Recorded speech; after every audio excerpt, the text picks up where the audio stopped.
பெங்களூரு போல மதுரையும் பாழாய் போய்விடும். நீதிபதிகள் அபாய எச்சரிக்கை அறிவிப்பு. எப்போ எதுக்காக சொன்னாங்க நீதிபதிகள் அப்படின்னு பார்த்தீங்கன்னா, அனுமதி இல்லாம கட்டப்படக்கூடிய கட்டுமானங்களால நிம்மதியற்ற வாழ்க்கையை மக்கள் வாழ ஒரு சூழல் உருவாகுது.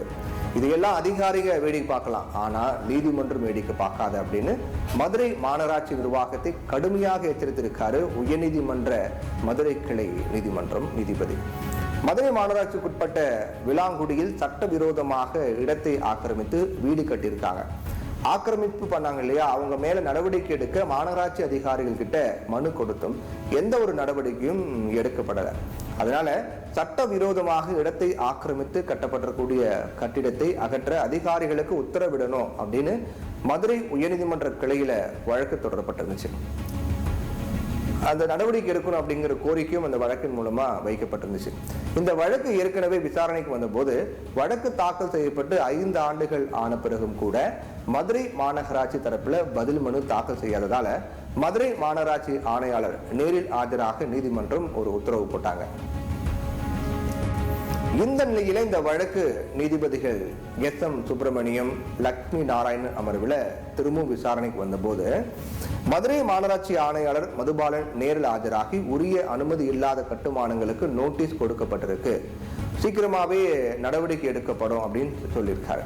இது பதிவு செய்து கொண்ட நீதிபதிகள் மதுரையின் பல்வேறு பகுதிகளில் அனுமதியற்ற கட்டுமானங்கள் கட்டப்படுவதை அதிகாரிகள் ஆய்வு செய்யறதே கிடையாது. மதுரை மாநகரம் அனுமதி இல்லாத கட்டிடங்களுடைய காடா மாறி வருது ரொம்ப அச்சத்தை ஏற்படுத்துது. ஏற்கனவே பெங்களூர், சென்னை போன்ற நகரங்கள் இந்த மாதிரி சட்டவிரோத கட்டுமானங்களால் பாழா போயிடுச்சு. அந்த வரிசையில மதுரையும் மாறி வருவது வேதனை அளிக்குது. இப்ப இருக்கக்கூடிய சூழ்நிலையில இப்போதைய சென்னையின் நிலைமையை போல மதுரையின் நிலைமையும் மாறிவிடக் கூடாது. அனுமதி இல்லாத கட்டுமானங்கள் கட்டுறாங்க இல்லையா, அவங்க மேல கிரிமினல் நடவடிக்கை எடுக்கணும்.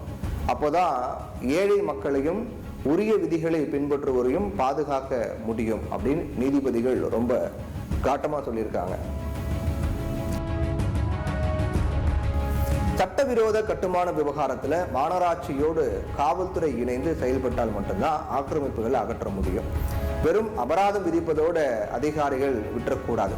உரிய அனுமதி இல்லாமல் கட்டப்படக்கூடிய கட்டுமான பணிகளை தொடர்ந்தா கட்டிடத்தை இடித்து அகற்றணும். அனுமதியற்ற கட்டுமானங்களால் நிம்மதியற்ற வாழ்க்கையை மக்கள் வாழ நேரிடுது. இதையெல்லாம் அதிகாரிகள் வேடிக்கை பார்க்கலாம், நீதிமன்றம் தலையிடாமல் இருக்காது, நீதிமன்றம் வேடிக்கை பார்க்காது. மதுரை மாநகராட்சி அதிகாரிகள் அந்தந்த பகுதிகளில் தினம்தோறும் ஆய்வு பண்ணி அனுமதியற்ற கட்டுமானங்களை கண்டுபிடிச்சு காவல்துறை மூலம் நடவடிக்கை எடுக்கணும்.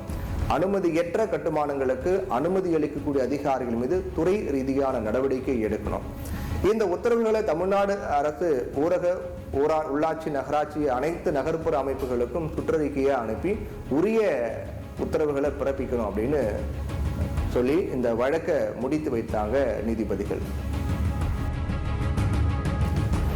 பொதுவாகவே மதுரையை பொறுத்தவரை புயலோ மழையோ வெள்ளமோ பெரும் பாதிப்பு ஏற்படுத்தாது. மதுரை மாநகரின் அமைப்பு அப்படி.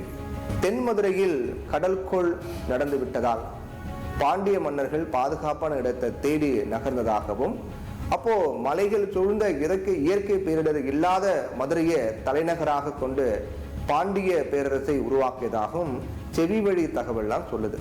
ஆனா இப்போ மதுரையில வெள்ள பாதிப்பு அப்படிங்கிறது ஒரு வேதனை மிக்க நிகழ்வாக வாட்டி எடுத்து வருது.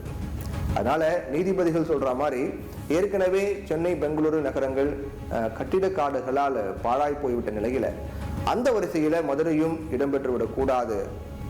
ஏற்கனவே நீர்நிலைகள் ஆக்கிரமித்தவர்களை வாக்காளர் பட்டியலில் சேர்க்கக்கூடாது அப்படின்னு கடந்த 2019ஆம் ஆண்டு உயர்நீதிமன்ற மதுரை கிளை உத்தரவு பிறப்பித்திருந்ததும் இங்க குறிப்பிட வேண்டிய விஷயமா இருக்கு.